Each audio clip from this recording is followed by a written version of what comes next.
For nonconformity, the world whips you with its displeasure.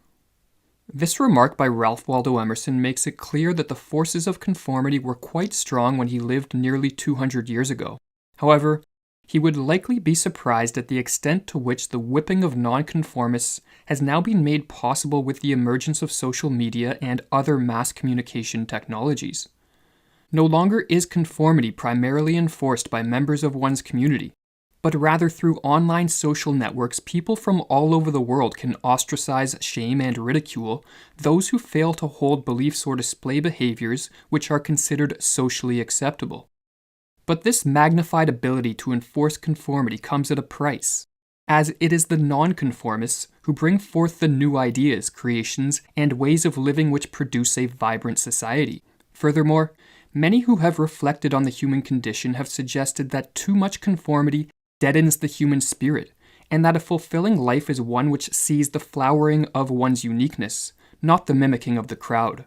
The purpose of this video will be to examine why we are so susceptible to conformity, and to look at why nonconformity is such an important ingredient in a life well lived.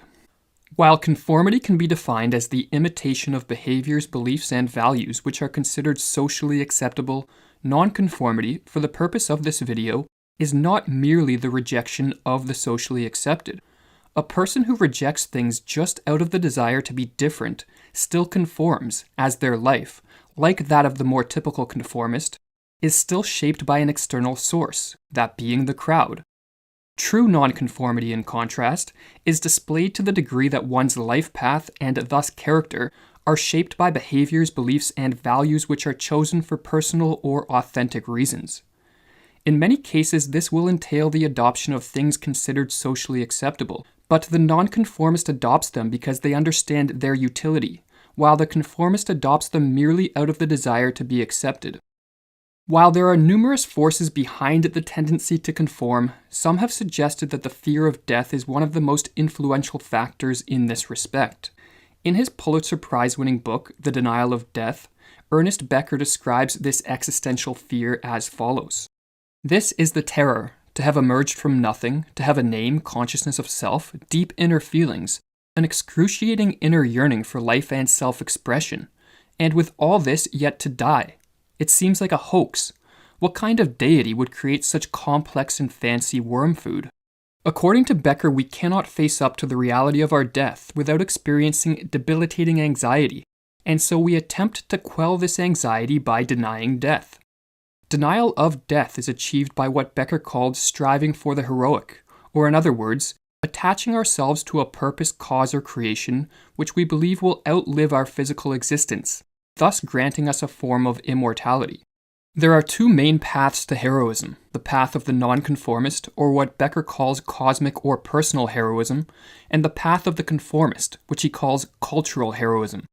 The path of the nonconformist consists of cultivating one's unique potential and using one's talents and skills in the creation of something novel and meaningful. What is one's true talent, his secret gift, his authentic vocation, writes Becker? In what way is one truly unique? And how can he express this uniqueness, give it form, dedicate it to something beyond himself? In creating something which will in a sense live on past one's physical existence and which is the expression of one's uniqueness, be it a work of art, a scientific discovery, or an entrepreneurial endeavor, one's life, according to Becker, will be characterized by a form of personal heroism. This personal heroism helps one deny death in a manner conducive to psychological health and vitality. However, by the time most of us reach adulthood, we have been inculcated to view our uniqueness not as something to be cultivated, but as something to be shunned.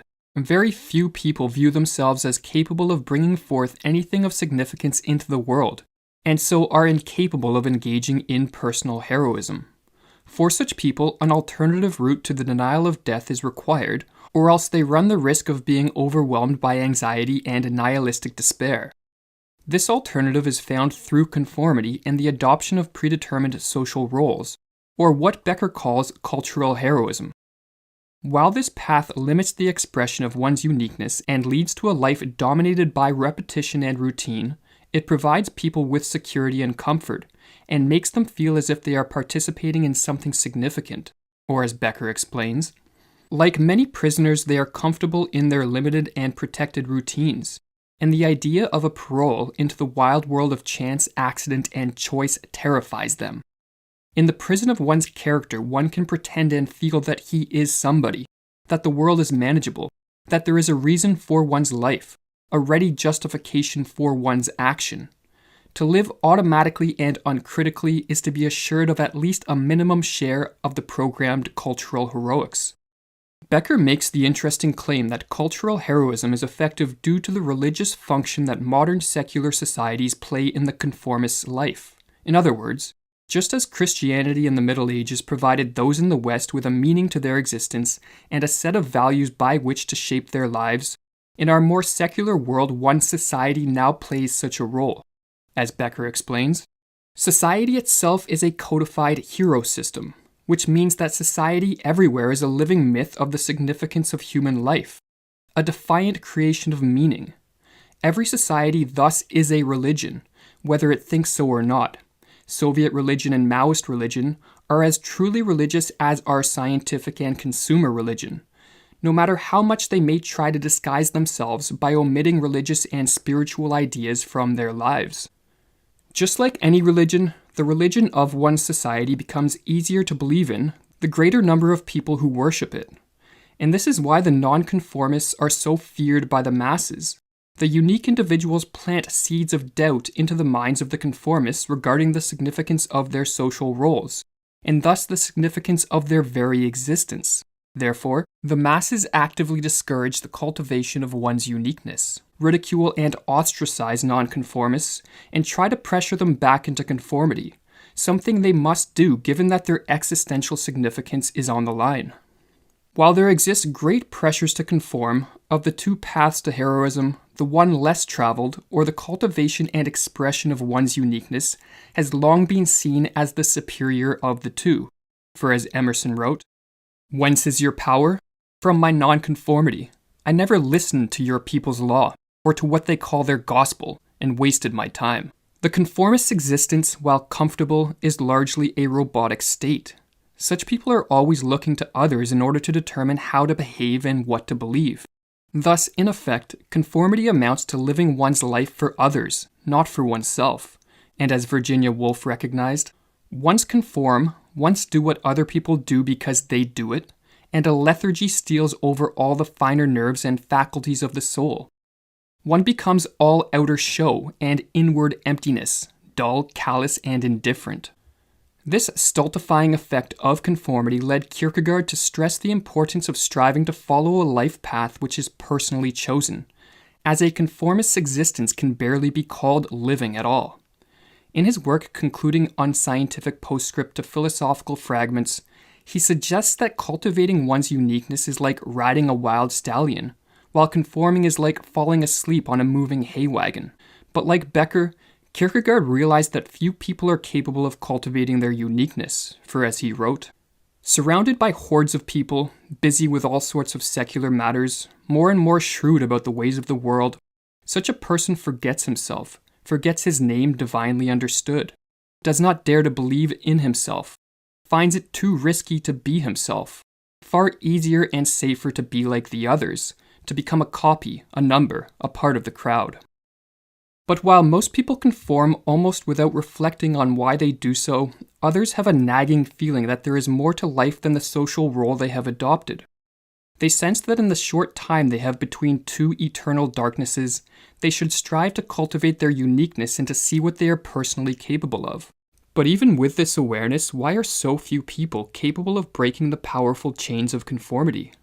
In other words, while Becker may be correct that our fear of death impels us to strive for the heroic, why is it that so many people choose the path of conformity instead of the far superior path of the nonconformist to achieve the denial of death? While numerous thinkers have attempted to pinpoint what makes it so difficult to be a nonconformist, Nietzsche, in his book Untimely Meditations, suggested that the rarity of the nonconformist can be explained by a specific character flaw, which afflicts the vast majority of us. A traveler who had seen many countries, peoples, and several of the Earth's continents was asked what attribute he had found in men everywhere. He said, "They have a propensity for laziness." To others, it seems that he should have said, They are all fearful. They hide themselves behind customs and opinions. In his heart, every man knows quite well that, being unique, he will be in the world only once, and that there will be no second chance for his oneness to coalesce from the strangely variegated assortment that he is. He knows it but hides it like a bad conscience. Why? From fear of his neighbor, who demands conformity and cloaks himself with it. But what is it that forces the individual to fear his neighbor, to think and act like a member of a herd, and to have no joy in himself? Modesty? Perhaps, in a few rare cases. For the majority, it is idleness, inertia, in short, that propensity for laziness of which the traveler spoke. He is right. Men are even lazier than they are fearful.